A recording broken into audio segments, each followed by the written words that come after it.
महायुतीचा अर्थसंकल्प हा सर्वसामान्यांच्या हिताचा, मुख्यमंत्री शिंदेंची प्रतिक्रिया. तर औरंगजेबाला ज्यांनी फादर मानलं त्यांना चादरीशिवाय काय दिसणार, जयंत पाटलांच्या टीकेला प्रत्युत्तर. अर्थसंकल्पामध्ये घोषणांची अतिवृष्टी आणि थापांचा महापूर, सरकारच्या घोषणांवरती जनता विश्वास ठेवणार नाही, विरोधकांचा घणाघात. अर्थमंत्री अजित पवारांकडून राज्याचा अर्थसंकल्प सादर. महिलांसाठी माझी लाडकी बहीण योजना, 21 ते 60 वयोगटातील महिलांना दरमहा 1,500 रुपयांची घोषणा. तर 1 जुलैपासून अंमलबजावणी. कापूस सोयाबीन उत्पादक शेतकऱ्यांसाठी राज्य सरकारची मोठी घोषणा, प्रति हेक्टर 5,000 रुपये दिले जाणार. तर गाईच्या दूध उत्पादकांना सुद्धा प्रति लिटर मिळणार 5 रुपये. आज रात्रीपासून पेट्रोल आणि डिझेलचे दर कमी होणार. अर्थसंकल्पीय अधिवेशनामध्ये अजित पवारांची घोषणा. ठाणे, नवी मुंबई आणि मुंबईतील वाहनधारकांना दिलासा. पुणे पोर्शे कार आणि ड्रग्ज प्रकरणाचे विधानसभेमध्ये तीव्र पडसाद.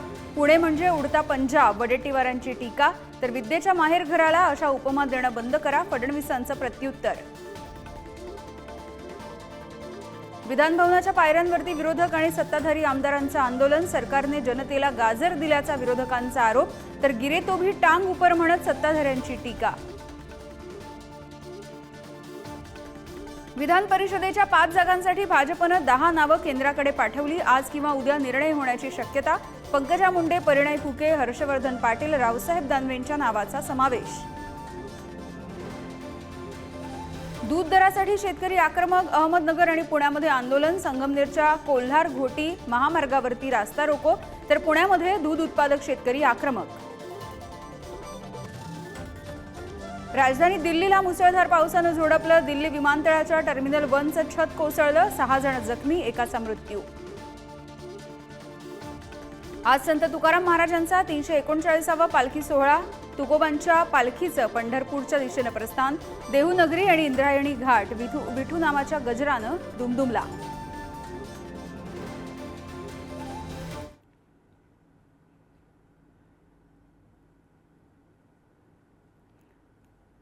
राज्य आणि देशामधल्या महत्त्वाच्या हेडलाईन्स नंतर बघूयात बिग आणि फास्ट हेडलाईन्स. नीटच्या मुद्द्यावरून सभागृहामध्ये विरोध करत असताना काँग्रेसचे अध्यक्ष मल्लिकार्जुन खरगे यांना भोवळ. दिल्लीमधल्या रुग्णालयामध्ये केलं दाखल.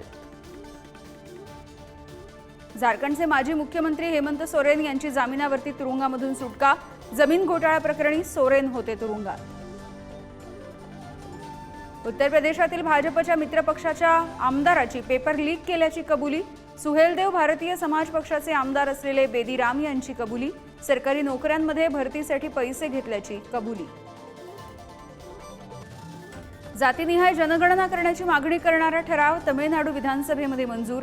2021 पासून प्रलंबित असलेली जनगणना तातडीनं सुरू होणार. हरियाणामध्ये पावसाची जोरदार बॅटिंग. गुरुग्राम परिसराला पावसानं झोडपलं. मुसळधार पावसामुळे गुरुग्राममधल्या सखल भागामध्ये पाणी साचलं.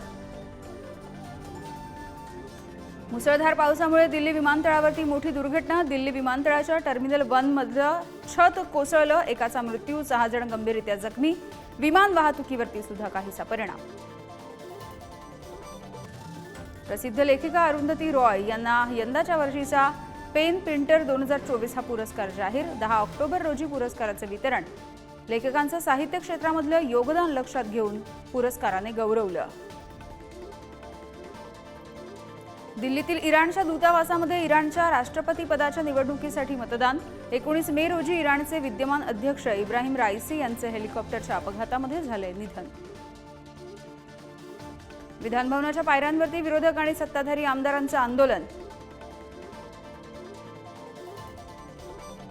भारताचा कर्णधार रोहित शर्माच्या नावावरती नवा विक्रम. कर्णधारपद स्वीकारल्यापासून रोहितने केल्या 5,000 धावा. याबद्दलची कामगिरी करणारा तो ठरला भारताचा 5वा कर्णधार.